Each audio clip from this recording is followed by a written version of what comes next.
Vitória, claro, pela Libertadores, a gente já falou sobre isso ontem, 3-1 diante do Júnior Barranquilla. E hoje o Everton Ribeiro participou do podcast do GE. Globo com o Caê, nosso setorista, repórter que acompanha o dia a dia sempre do Flamengo. E a gente separou 2 trechos para a gente conversar aqui, tá, Paulo? E também Rafa. Inclusive a primeira parte... A gente já falou sobre esse assunto aqui no Troca de Passes, mas a gente separou um trechinho em que ele fala sobre essa fase goleadora dele. Porque ele já marcou 7 gols em 32 jogos, a gente comentou isso, é uma média alta de gols por partida, 0,23, a melhor dele desde que ele chegou ao Flamengo em 2017. Então vamos ouvir o que ele disse e depois a gente repercute aqui na mesa. Eu me cobro muito, né, de estar fazendo gol. O ano passado... eu fiz 6, né? 6 ou 7, né? Esse ano já cheguei nessa marca e eu espero continuar fazendo, porque o ano passado, eu sempre falo, né? Eu tive algumas contusões que me atrapalharam e não podia deixar o meu 100% sempre, né, dentro de campo. Às vezes tinha que acabar equilibrando ali, às vezes tentando armar mais. Porque estava com um pouco de dor, mas nesse ano, graças a Deus, sem dor nenhuma, estou podendo aprimorar cada vez mais essa chegada na área e tá ajudando com gols, que é o melhor momento do futebol, né? E espero fazer mais aí pela frente. E vai fazer, né? Pelo menos a fase demonstra isso, Rafa. A tendência é essa, mas a gente falava ontem, né? Se foram só 6 gols em 2019, teve uma produção no número de passes para gol absurda, né? Foram 15 passes. Então, de qualquer forma, ele teve participação direta em 21 gols do Flamengo na temporada. Isso sem falar a construção, né? A quantidade de vezes que ele participa com o segundo passe, o terceiro, né? Anterior ao gol. Então, é um jogador muito relevante. Encontrar o caminho das redes é muito bom para ele.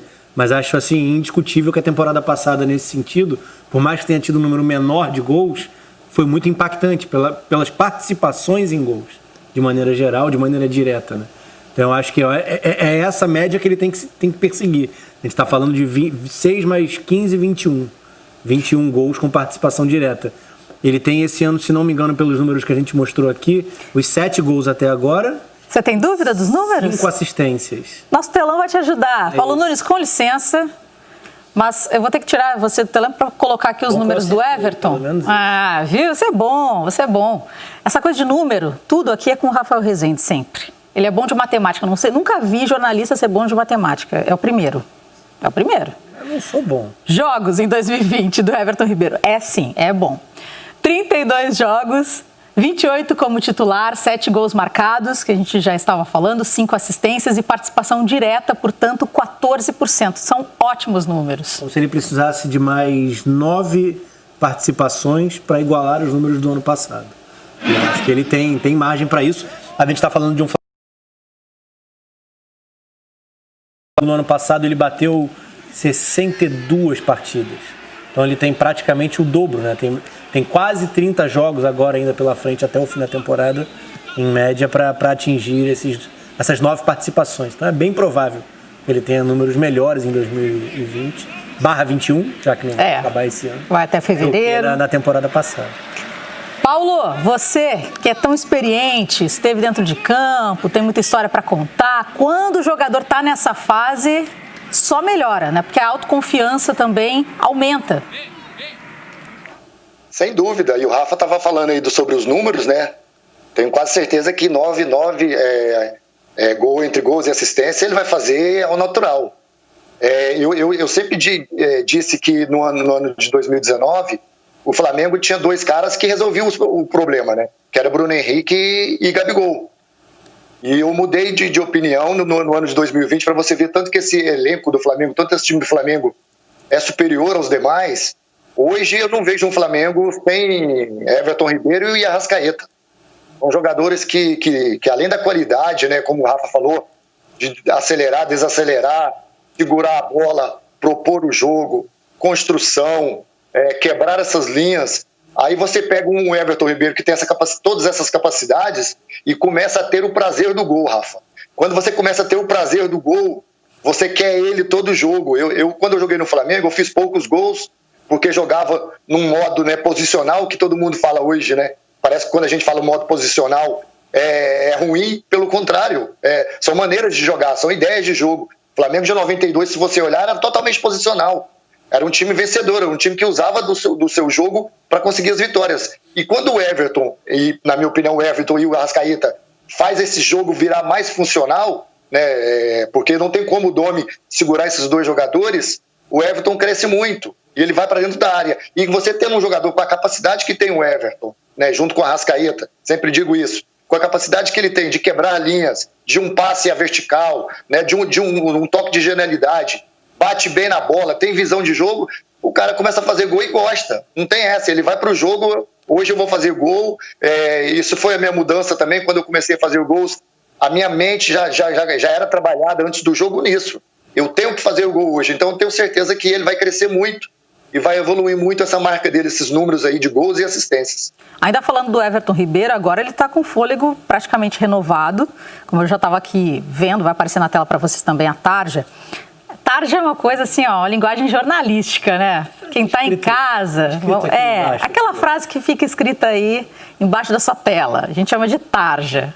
Inclusive, eu recebi uma mensagem interessante. O pessoal tem muita curiosidade de saber o que a gente fica olhando aqui, né, no computador.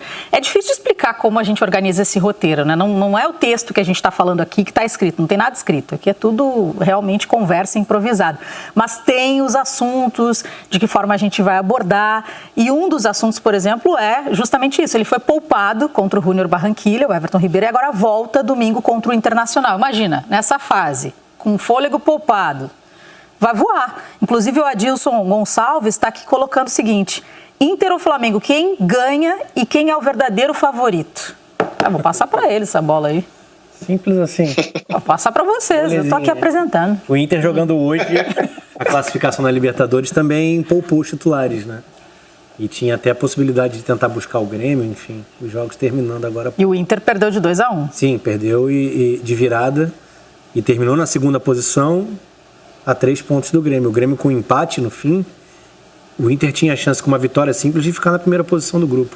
Então pode haver até esse incômodo, de certa forma. Não estou dizendo que com os titulares teria buscado o resultado fora. A Católica do Rolão é um time enjoado. Mas poupou pensando no brasileiro pelo tamanho do confronto. Eu acho que o favoritismo não tem muito como fugir do Flamengo por essa sobra técnica, né? O trabalho do Kudê não é uma unanimidade nem no Rio Grande do Sul, né? O que se critica ele pelo que foram os grenais, principalmente pelos grenais. Sim, muito pelos grenais, mas tem a utilização do Zé Gabriel na linha de defesa, o que eu acho um exagero na crítica, porque a característica de Moledo e Cuesta no passado era muito específica para que eles fossem muito seguros, já que o Inter jogava com uma linha mais baixa, jogava com os zagueiros sempre protegidos, e essa não é a realidade na temporada 2020 com o Kudê.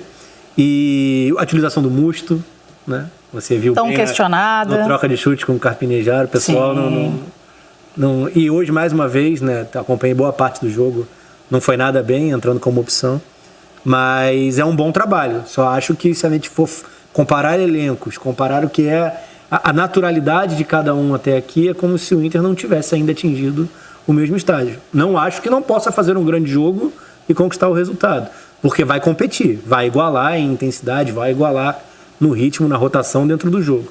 E isso é fundamental para encarar o Flamengo, para encarar o Atlético Mineiro, essas equipes que estão na frente na classificação.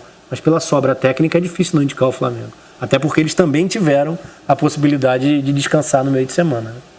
E você, Paulo, responde aí para o Adilson Gonçalves, que mandou a mensagem para a gente, a pergunta: Inter ou Flamengo, quem é o verdadeiro favorito?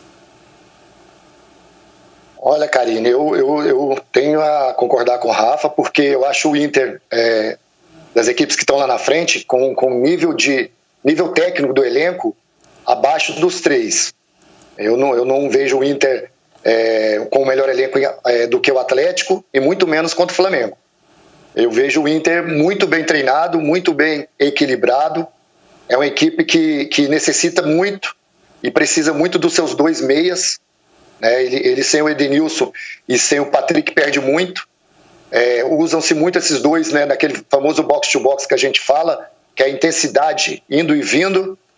A maioria, você pode ver que a maioria das jogadas do Inter os dois estão sempre presentes, né, com o Patrick pelo lado esquerdo, com o Edenilson pelo lado direito, pisando na área.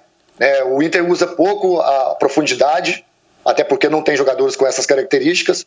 Tenta usar, né, os dois laterais, mas não são características dos laterais também, né, a ponto de ser uma jogada muito mortal.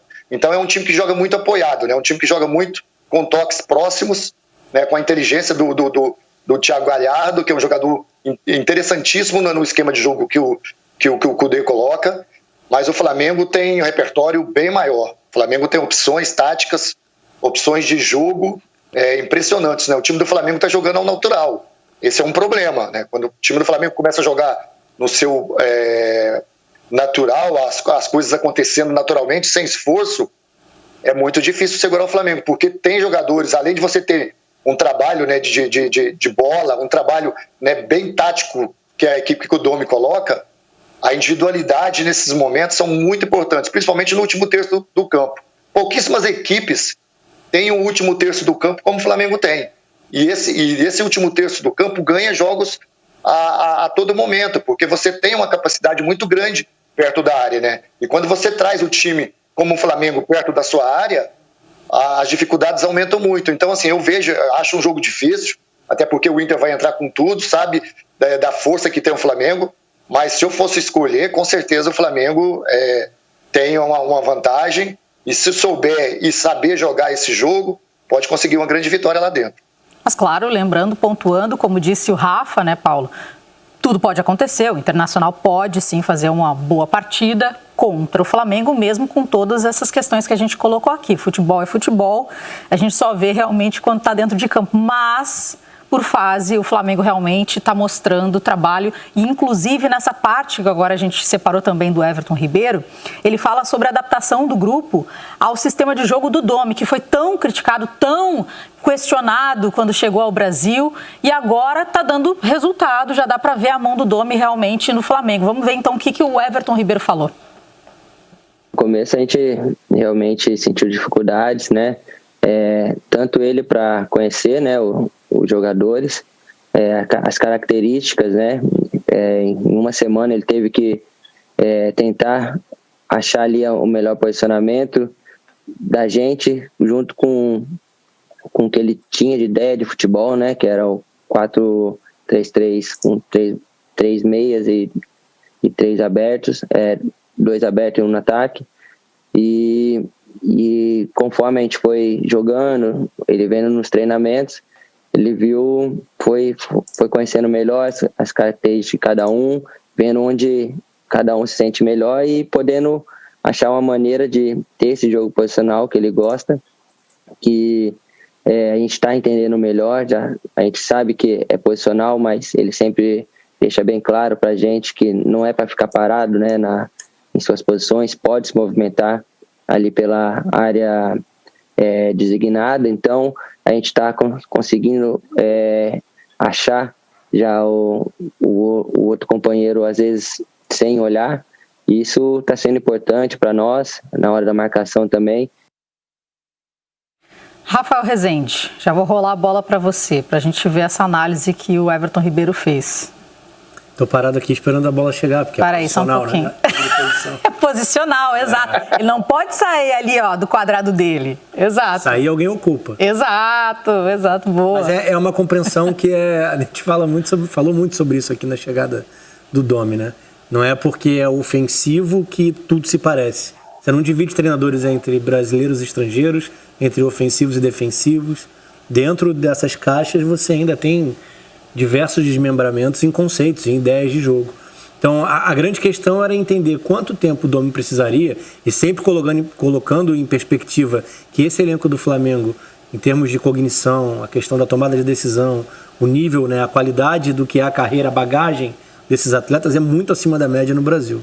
Como foi para bater o topo, a excelência no trabalho com o Jorge Jesus, e como tem sido para assimilar, para compreender e para aplicar dentro dos jogos aquilo que é pedido pelo Domi. Porque tem diferenças profundas, assim, sabe?